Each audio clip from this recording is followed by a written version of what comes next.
Greater Hyderabad చుట్టూ దాదాపు 70 కిలోమీటర్ల పరిధిలో తాటి ఈత చెట్లు లేవని సంగతి తెలిసిందే.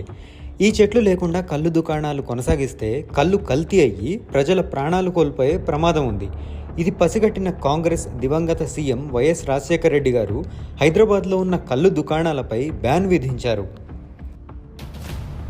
కానీ తెలంగాణ రాష్ట్రం ఏర్పడి బీఆర్ఎస్ తొలిసారి ప్రభుత్వాన్ని ఏర్పాటు చేయంగానే కళ్ళు దుకాణాలు రీఓపెన్ చేస్తున్నట్టుగా కేసీఆర్ ప్రకటించారు. తెలంగాణ తాగుతారు, అది పూర్ మ్యాస్ డ్రింకర్, 2 గ్లాసుల కళ్ళు తాగి అన్నం పండుకుంటారు. తెలంగాణకున్న అలవాటు. కళ్ళు అనేది ఆరోగ్యానికి మంచిది అని మాటలు చెప్పి దుకాణాలు తెరిచినప్పటికీ దీని వెనక కేసీఆర్ భారీ కుట్ర దాగి ఉంది. కళ్ళు దుకాణాల పేరిట కల్తీ కళ్ళు విక్రయించి జనాల్ని మత్తుకి అలవాటు చేశారు.